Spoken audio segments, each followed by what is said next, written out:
በአመት ውስጥ ከዛ በኋላ እንትን ዶክተር አሁን የሀገራችን መሪ ሆኑት እሳቸው። ከዛ እኛ ቤተ ክርስቲያን ውስጥ ያንን ኢሰማኮ ቸርች ላይ ነው እሳቸውን ማቀው፣ ኢሰማኮ ቸርች ላይ ነው እሱን ማቀው። ከዛ በኋላ እዛ እግዚአብሔር ድንቅ ነገር አደረገ በእነሱ ቤት ህይወት ውስጥ። ከዛ በኋላ ይሄ ቶታል ቸርች ላይ ቤተክርስቲያን ተከራየልን። በጣም ጥሩ ደግ ሰው ነበር። እኔ በማቀው ሰዓት ነው የማወራው። ከዛ በጣም አዛኝ ነው፣ ለሰው ሁሉ አዛኝ ነው፣ ደግ ሰው ነው። በቃ እቺ ሴት ጸጋ ብቻ ናት ምንም አታውቅም ምናምን የሚል ሰው ነው። እና ያንን ቤተክርስቲያን የ3 ዓመት ከፍሎ ተከራየልን ማለት ነው። እዛ ቤተክርስቲያን ውስጥ ጠርጎ እንትኑ ሜዳውን ጠርጎ። ማን ነው ቤተክርስቲያኑን የተከራየልሽ? ዶክተር አብይ። ዶክተር አብይ። አዎ በደንብ ክሊር እንዲሆን ስለፈለግኩ። ከዛ በኋላ እንደሱ ይሄ ነገር እሱ አሁን ጠቅላይ ሚኒስትር ሳይሆን ምን ሳይሆን ምንም ውስጥ ያው ስራ ላይ የነበር ነው። አይ ነው ደፈር ብለሽ አውሪ፣ ችግር የለውም። ይሄ ፖለቲካ አይደለም የተደረገ ነገር። አንቺ ጸሎት አድርገሽ ወደ ጠቅላይ ሚኒስትርነት እንደመጣም እናውቃለን። ከሱ ከመሆኑ በፊት ከ3 ዓመት በፊት አንቺ ጸሎት አድርገሽ ነበር። ከ6 ዓመት ማለት ከ3 ዓመት ስልሽ ምንድን ነው እንትን ከጠቅላይ ሚኒስትር ከመሆኑ ከ3 ዓመት በፊት ነው። ከመሆኑ በፊት ትሆናለህ ብለሽ ተናግረሽ የሆኑ ነገሮች አሉ። እሱንም አያይዘሽ ነገር ከዛ እሱኛ ቤተክርስቲያን ውስጥ መጣ። ጀስት ያን አደረገ። በጣም ዝቅ ብሎ አደራረጉን ብታዩት ትደነግጣላችሁ። እግዚአብሔር ምስክር። ጠርጎ ወንበሩን አስተካክሎ ቤቱን አጽድቶ በቃ አንቺ ቀስ ብለሽ ነው። ሰርፕራይዝ ነው የተደረግኩት እውነት ለመናገር። እግዚአብሔር አምላክ የባርከው ጌታ ኢየሱስ ክርስቶስ ዛሬ ምጸልያለሁኝ። እና ከዛ እግዚአብሔርም የዛን ቀን ነው ጌታም የተናገረው ፕራይም ሚኒስትር እንደሚሆን እግዚአብሔር ተናገረ። እግዚአብሔርም ደግሞ እንደተናገረው እግዚአብሔር አምላክ ተአምር ሰራ፣ አላሳፈራውም። መንፈስ ቅዱስ እግዚአብሔር የጠራው ሰው ነው። እኔ አምናለሁ ጌታ እንደጠራው ምንም ጥያቄ ጥርጥር የለኝም። ማንም ምንም ቢል እግዚአብሔር የጠራው ሰው እንደሆነ ግን አውቃለሁኝ። እኔ ምስክር ነኝ። መቼም መስክሪ ብባል እውነት እሱ ኢየሱስ ጠርቶታል ወይ ጌታ አለ ወይ ለዚህ ለንግስና የጠራውት ብለህ ብትጠይቀኝ አዎ ነው የምለው። ምክንያቱም እኔ ቋሚ ምስክር ነኝ ከእግዚአብሔር ዘንድ። እና ይሄ ሰው እግዚአብሔር የተናገረው ኢየሱስ ክርስቶስ ተአምር ሰራ። ከዛ በኋላ ቤተክርስቲያናችን ውስጥ እንደውም በሱ እግዚአብሔር ተናገረኝ አረሰው። እሷ ቸርች ውስጥ ሽባ ይነሳል፣ እውር ይበራል፣ የታሰረ ይፈታል ምናምን ብሎ በሱ ፕሮፌሲ ይመጣልን። ጌታ ምስክሬ በጉባኤ ውስጥ አለ ራሱ እንትን እግዚአብሔር ይህንን ያደርጋላል። እውነት እንደተናገረውም ሽባ ይነሳ ነበር እዛ ቸርች ውስጥ። ቢኒ ምስክር ነው። ልጅ ሆኖ እኛ ቸርች ውስጥ ካሜራማን ነው። ተአምር ሆነ ብታይ፣ ሽባ ይዘላል፣ አይነ ስውር ይበራል። እውነት እኮ ነው የምነግርህ። በቃ እንዳለው እግዚአብሔር እንደተናገረው መስራት ጀመረ። ተአምር መሆን ጀመረ። ኢየሱስ በቃ ህዝቦች ወደ ክርስቶስ መፍለስ ጀመሩ። እንዴ እውነትም እዚህ ኢየሱስ እዚህ ያለ እውር ጆሮ የተደፈነባቸው ሰዎች ጆሮአቸው ይከፈታል። ቢኒ ያለ እዚህ ጋር አይነ ስውር ይበራል። እና ይሄ ላክልኝ ተአምራትና ድንቅ መሆን ጀመረ አልኩ። ድንቅ መሆን ጀመረ። እዛ ልጄ ነው ባይገርም፣ እሱ በስል ነው ብታዩ፣ የልጅ አዋቂ ነው። እግዚአብሔር አምላክ ድንቅ ሆኖ መስራት ጀመረ። እና ጌታ ኢየሱስ ክርስቶስ በዛች ቤተ ክርስቲያን ውስጥ በዛች ውስጥ ዶክተር አብይ በዛች በሰጠን ለምኖ በቃ ሰዎችን ጠይቁ ባካችሁ እንርዳት እናግዛችን ቤተ ክርስቲያን እናቁም ምናምን ብሎ ያ ተአምር ሆነ። እግዚአብሔር አምላክ እንደተናገረው አላሳፈረውም፣ አነገሰው። ጌታ ዛሬ የሀገር መሪ ነው፣ ፕራይም ሚኒስትር ነው። እኛም ብዙ ነገር ሆነ፣ ብቻ ቪዲዮ ተለቀቀ፣ ብዙ ነገር ሆነ ምናምን።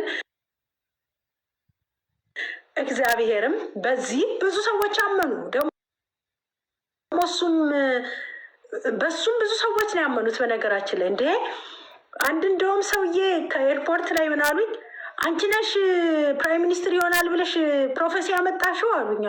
ወላሂ ወላሂ ያንቺን አምላክ እከተላለሁ እኔ ኢየሱስ እንደምከተል እንደዚህ የሚያደርግ አምላክ ነው። ትዝ ይል እንደሆን በጣም ህዝቡ ኤክሳይትድ ሆኖ ነበር። ዓለም ኤክሳይትድ ሆኖ ነበር። ለምን ኤክሳይትድ የተኮነው ለምን እንደሆነ ታውቃለህ? ጌታ ጠርቶት የመጣው ሰው ስለሆነ እኮ ነው። ኢየሱስ ስላመጣው ነው። ደግሞ ፕሮፌሲውን ተነገረ፣ ተለቀቀ። እንዴ ፕራይም ሚኒስትሩ ኢየሱስ የሚባል ጌታ ጠርቶት እንደዚህ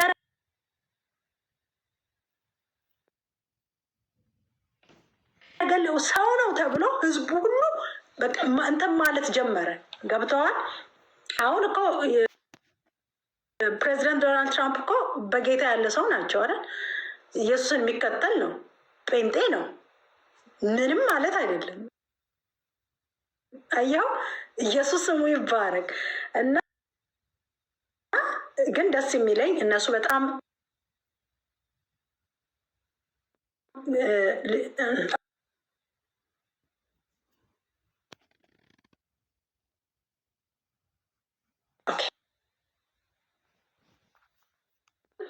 ከዚህ ቀደም በእናቴ ተናግሮኝ ነበረ። እግዚአብሔር ብሎኛል፣ በጆሮ የሰማሁት የዛን ቀን ነው የመሰከረው። እግዚአብሔር በእናቴ ፕራይም ሚኒስትር እንደምሆን ተነግሮኝ ነበር። ይሄ እሷ ያለችኝ ማጽኛ ነው አለ። እዛ ጌታ ኢየሱስን ፕራይም ሚኒስትር ሆነ። አይገርመኝም። እኔ ሰው አሁን የሱ ፕራይም ሚኒስትር መሆን የዚህ ሀገር የአሜሪካ መንግስት ፕሬዚደንት መሆን ዋናው በክርስቶስ ኢየሱስ መሆናቸውን የሚያስደንቅ ዋናው ከሲኦል መትረፋቸው ነው። ያው ፕራይም ሚኒስትርም ቢሆን የዛሬ የፈለገ ብትለው እዚህ እንትኑ ንግስናው ላይ ለዘላለም አይቀመጥበትም። የፈለገ ቢሆን ይወርዳል። ምንም በጥሩም ወዶም ሳይሆን በግዱም ብቻ መልቀቁ አይቀርም። ዋናው ግን ማን አለው ስትል ኢየሱስ አለው ነው። የዚህ ሀገር መንግስት እኮ አሁን 4 ዓመት ከዚህ በኋላ እኮ ሊወርድ ይችላል አይደል?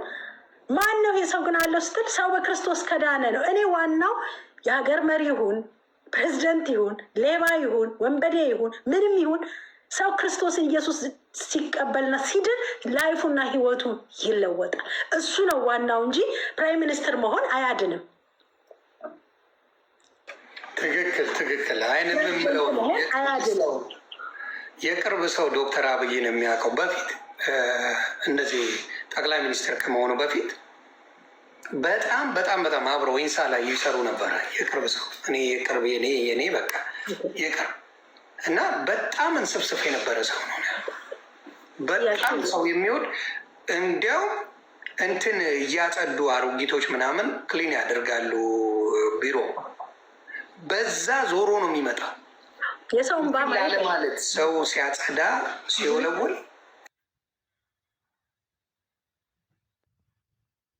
እንትን ላለ ማለት በዛ ዞሮ ያደርጋል። የዛኔ የሚያደርጉት ነገሮች እጅግ ለሰው ያለው ክብር ምን እጅግ ብዙ ሰው ይወደዋል። በቅርብ የሚያውቁት ለማያውቁት ደግሞ የእኛ ሰው አስቸጋሪ። እውነት ለመናገር አፍሪካን መምራት መረገም ነው። እውነት ልናገር የአፍሪካ ያለውን ሕዝብ መምራት መረገም እንደሆነ አውቃለሁ። ምንም ነገር ብትሰሪ አንድች ነገር ስህተትሽን አውጥቶ ያንቺን ስም ለማጥፋት የሚሄድ አሁንም ነገሮች እየተጋጋሉ የመጡት በእኛው ድክመት ነው። እርስ በራስ ከመባላት ውጭ ለራስ እንኳን የሚሆን ብዙ ነገር የለም እና እግዚአብሔር አምላክ እኔ የማስበው ኢትዮጵያን ይባርክ፣ ኢትዮጵያን ሰላሟን ያብዛ። ህዝቡ እርስ በራስ ሰላም ከፈጠረ ነገሮች ሁላ ይስተካከላሉ ብዬ የማምን ሰው ነኝ እና ነገሮች ሰዓትም እየሄዱ ስለሆነ አጠራ አድርገን ቢኒሻ ምንድን ነው በቪዲዮ ያልወጣው ሜካፕ የለም እንዴ? ረዳው ስለሆነ ነው። 1 ደቂቃ ብቻ ስጡኝ። የሆነ ቦታ ሜካፕ አስተካክል። 1 ደቂቃ ብቻ እስከዛ የእኛን እንትን እናድርገውና በጣም በጣም ደስ የሚል ነገር ነው። በጣም በጣም ለሚያውቋት በተለይ አንዳንድ ሰዎች የሚገርመኝ መልካም የሰሩ ሰዎችን ማመስገን ማድነቅ አንፍራ። ይቅርታ እኔ እውነት ለመናገር አሁን ስለ አብይ እኔ አልሰበኩኝም። እኔ የሰበኩት ስለ ኢየሱስ። ኮመንት አንቺ አዲስ ስለሆንሽ ነው። ታያቸው እነሱን ታያቸው የነበረውን በዛ ጊዜ የነበረውን ነው አንቺ አወራሽው። አንቺ ስብከትሽ ሁላ ክርስቶስ እንጂ አብይ አይደለም፣ ማንም አይደለም። ስለ አገረ ገዢዎች ሰብከሽ አታውቂም። ኤኒዌይስ ወደ ታያቸው ኮመንትማ የፈለጉትን ይላሉ። የእኛ ሰው የሚያስፈልገው እንደ መንግስቱ ኃይለማርያም ያለ ሰው ነው። እውነት ለመናገር በእውነት አበሻ በምንም መልኩ የአንቺን ስህተት እንጂ የአንቺን መልካምነት ማውራት አይፈልግም።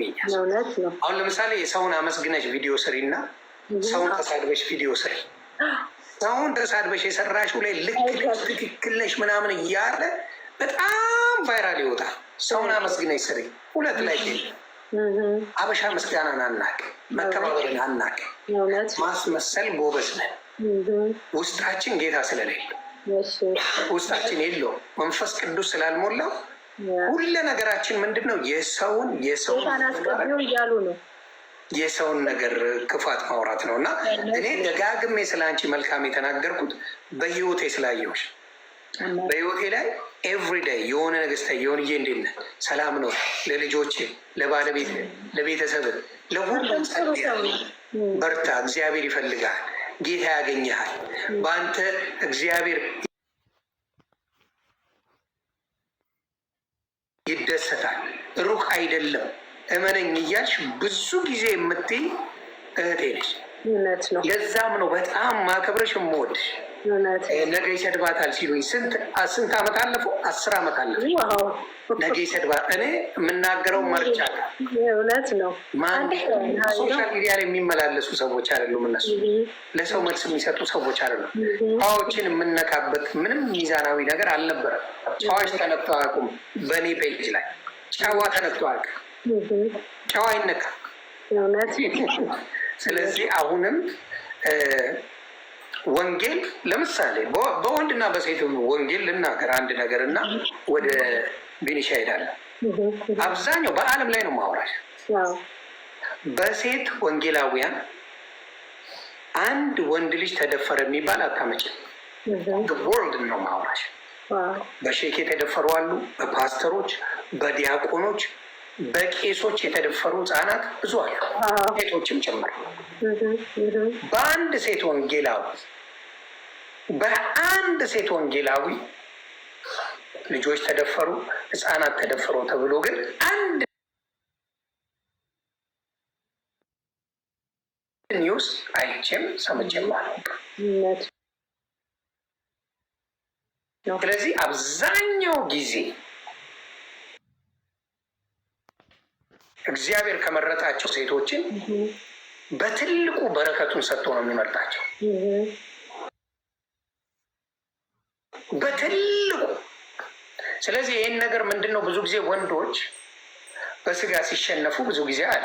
ብዙ ጊዜ ተሸናፊዎች ወንዶች። ስለዚህ አንዳንድ ወንዶች በጣም በሚገርም ሁኔታ ልክ ኳሊቲ እንዳላችሁ፣ መልካም እንደሆናችሁ፣ በኃጢአት እንዳልወደቃችሁ ስትመጻደቁ ሳይ እደነቃለሁ። በጣም ነው የምደነቀው። ስለዚህ እኔ ያንቺን በእግዚአብሔር መጠራት እማምን ሰው ነኝ። እግዚአብሔር በጣም ተገልጦ የሰራብሽ ድንቅ እህታችን ስለሆንሽ እኔ እንድትበረቺ ሌሎቹንም እንደዚህ እኔም ብቻ ሳልሆን ምናልባት ለብዙ ሰው እንደምትጸልይ አውቃለሁ። ተስፋ አትቆርጪም። በምትጸልያቸው ሰዎች አፍረሽ አታውቂም። መጨረሻ ላይ ወደ ጌታ ትሰበስቢያለሽ እና እሱ እጅግ አድርጌ አመሰግንሻለሁ። ቤኒሻዬ እስቲ ምስክርነቶችን አንዳንድ የምታውቃቸውን ስለ ነቢት ብትነግረኝ ደስ ይለኛል። ወንድማችን እንኳን ደህና መጣ። እኔ የልጅ አዋቂ ነው የምለው ሁሌ ሽማግሌ እኮ ናቸው እሳቸው። ሰላም ብያለሁ ማሚ፣ ፕሮፌት ቡርቴ፣ ዮኒዬ፣ ሁላችንም ሰላም ብያለሁ። ይቅርታ እንግዲህ መንገድ ላይ ስለሆንኩ ነው። ምንም ፕሮቶኮል የለም፣ ምንም ሜካፕ ምናምን አይደለም። እሺ ወደ ማሚ ወይም ወደ እኛ ማሚ የምንላት እንደ እናታችን ስለምናያት ነው። ነቢት ብርቱካን ወደ እሷ ከመሄዴ በፊት ዮኒዬ እንኳን ደስ ያለ፣ እንኳን በነፃ ወደ መንግስቱ ተቀላቀልክ። እንኳን ኑ ወደ አባቴ ብሩካን ግቡ ወደሚባልበት መንግስት ኢየሱስን በማመን ብቻ ኢየሱስን እንደ ግልህ አዳኝ አድርገህ በመቀበል ብቻ የዘላለም ሕይወት ወደምታገኝበት ሰላም እረፍት ወደ ሞላበት እንዲሁም ደግሞ የሰው ዓይን ያላያት የሰው ጆሮ ያልሰማት የሰው እጅ ወዳልዳሰሳት ወደ መንግስተ ሰማያት ገባ ብዬ ነው ማስበው። ምክንያቱም መጽሐፍ ቅዱስ በኢየሱስ ክርስቶስ ባመንበት በዚያ ሰከንድ በአብ ቀኝ እንደምንቀመጥ መጽሐፍ ቅዱስ ስለሚነግረን ማለት ነው። እና ዮኒ በጣም ለአንተ ደስ ብሎኛል። ብዙ ሰዎች አሁን የሚሉ ያሉ ነገ ደግሞ ሙስሊም ይሆናል፣ ነገ ደግሞ ዋትኤቨር ኢት ኢዝ ኢየሱስን ዛሬ አግኝተዋል፣ ፊል አድርገዋል ብዬ አስባለሁ። ምንም ነገር ቢሆን እኛ የቆምን ብንመስል እናውቀዋለን። ሁላችንም እየተንሸራተትን እየወደቅን እግዚአብሔር እየደገፈን እግዚአብሔር እያነሳን ጉልበት እየሆነን የመጣን ሰዎች ነን እና በጣም ደስታዬ ወደር የለውም ለአንተ ያለኝ ዮኒን። ምክንያቱም አውቀዋለሁ፣ ዛሬ አይደለም ዮኒ። በነገራችን ላይ በጣም እኔ አንዳንዴ እንደዚህ ሶሻል ሚዲያ ላይ የምናውቃቸው ይሳደባሉ፣ ይሄን ሀሳብ ያመጣሉ የሚሉ ሰዎች ጋር እኩል አድርገው ሲያዩት በጣም ይገርመኛል። ዮኒ እንደዚህ አይነት ልብ የሌለው ሰው ነው። ይጫወታል፣ ይስቃል፣ ያወራል፣ ፊሊንጉን ይናገራል፣ ሁላችንም እንደምናወራው እና ልቡ በቅንነት የተሞላ ሰው ነው። ምንም በሉት ምንም ዮኒን እዛ ውስጥ ማስተዋል የሚችልባቸው በጣም ብዙ ነገሮች አሉና በዛ አስተውያለሁ። እኔ በነበረኝ በዚህ የሶሻል ሚዲያ ዘመኔ አይቻለሁ እና እግዚአብሔር ደግሞ መርጦሃል። አንተ ሳትመርጠው ራሱን የመረጠ መመረጥ ነው እና በጣም ደስ ብሎኛል ዮኒዬ። በጣም ነው የምወድህ ከድሮም ስለምን እስከ ሰዎች ጋርም ሳወራ የምናገረው ነገር ስለሆነ ዳግም ወደ መንግስቱ ስለፈለስክ ደስ ብሎኛል ዮኒዬ። ስለ ማሚ ስመለስ ማሚን እንግዲህ የዛሬ 10 ዓመት ልጅ እያለሁ ያክል ነው ማውቃት እና ብዙ ነገር አለ በማሚ ወይም በነቢት ብርቱካን እግዚአብሔር ያልሰራው ነገር የለም ብዬ አስባለሁ። ምክንያቱም ከእሷ ጋር አብሬ ነው ቸርች ያደግኩት፣ በዝማሬም አብሬ እያገለገልኩ ኳየሩኝም በብዙ ነገር ሶሻል ሚዲያም እንዲያውም ማሚ በነገራችን ላይ ወይም ነቢት ብርቱካን ብዬ ልጥራት ለዛሬ ማሚ ይቅርና ስንደዋወል ብቻ ላለሁ እና ብልጥ ሰው አይደለችም። በዚህ ምድር ላይ ለመኖር የሚያስፈልጉ ነገሮች የምትጓጓ ሰው አይደለችም። የእግዚአብሔር ክብር የሚናፍቃት ሴት፣ እግዚአብሔርን መንካት መዳሰስ የምትፈልግ ሴት፣ የሰዎች ደስታ የሚያስለቅሳት ሴት። የሚገርማችሁ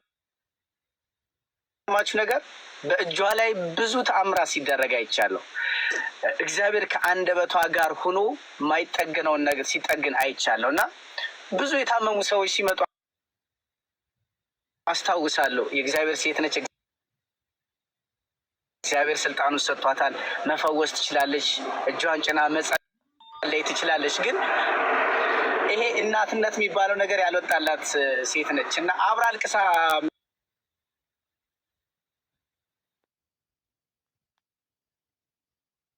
የሚፈወሱ ሰዎች ናቸው። አልቅሳ ነው የምትጸልይላቸው። አልቅሳ ማለት እንደሚፈወሱ እያመነች ግን የሰዎች ህመም ፊል የምታደርግ እያለቀሰች የምትጸልይ። እኔ ብዙ ጊዜ ለአንዳንድ ጓደኞቼም ነግራቸዋለሁ። ነቢት ብርቱካን ከአፏ ያወጣችው ነገር ሁሉም ነገር ይሆናል። ያዘነችበት ሰው ከመንገድ ወጥቶ አይቻለሁ። ከሰውነት ተራ ወጥቶ አይቻለሁ። ምክንያቱም ልቧ ንጹህ ስለሆነ እግዚአብሔር ከእሷ ጋር የሚሰራ ሴት እንደሆነች ስለማ በአገልግሎት ወይም ደግሞ ከእሷ ጋር አብሬ በቸርች ሳገለግል ልጅ እያለሁ ያው በልጅነት መንፈስ ነው ያየሁት እና እግዚአብሔር ሩቅ ነው ይሰማናል ብዬ አስባለሁ።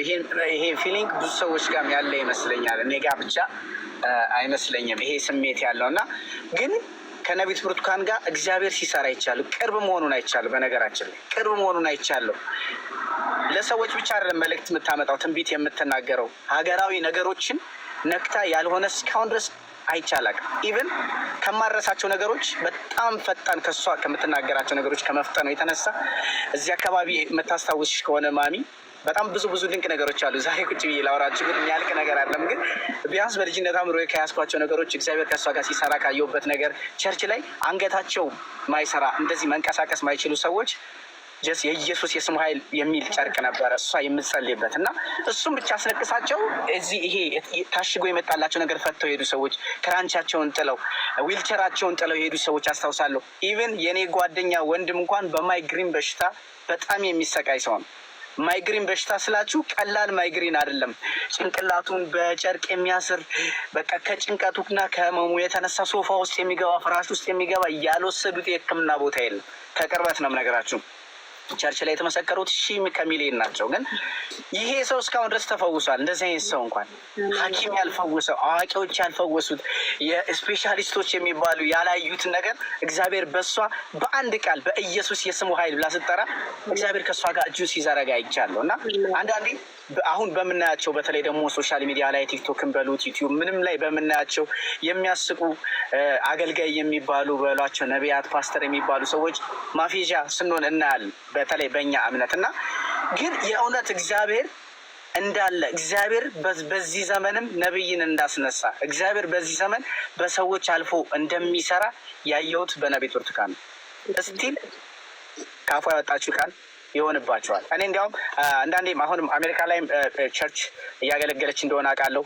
ሶሻል ሚዲያ ላይም ቲክቶክ ላይም እንዲያውም በእኛ ጭቅጨቃ ነው። እሷ አትወድም ሶሻል ሚዲያ ላይ መምጣት። ኮሜንት በጣም የሚያስጨንቃት ሰው ነች። ብዙ ነገር የሚያስጨንቃት ሰዎች ነች።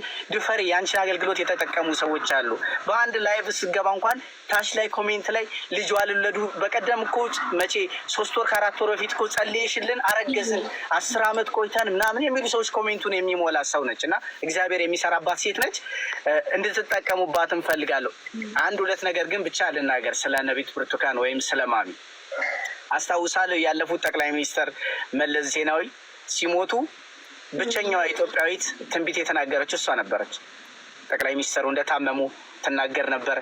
ቴሌቪዥን ሳይነግረን፣ ሶሻል ሚዲያ የምትሉት ነገር ሳይነግረን፣ ፌስቡክ የሚባለው ነገር ሳይነግረን ኢቭን እንደማይመለሱ ከሄዱበት ቦታ በህይወት እንደማይመጡ በድፍረት የምትናገር ሴት ነበረች እና እንዴት ነው ማትፈራው? እግዚአብሔር ቢናገራትስ እል ነበረ። ግን ክርስቶስ በውስጧ ስለሚሰራ መንፈስ ቅዱስ ያን ነገር ያረጋግጥናል። ተናግራ ያልሆነ ነገር ሀገሪቷ ላይ የለም። አሁን የምንኖረውን ህይወት ራሱ ትናገር ነበር። ምንም በሌለበት ደመና በሌለበት ለውጥ እንደሚመጣ የሆነ ነገር እንደሚሆን የምታወራቸው ነገሮች ነበሩ። እግዚአብሔር ከእሷ ጋር ስለሆነ ሊያሳያት ስለነበር እና እኔ ከነቢይ ብርቱካንም ጋር አብራችሁ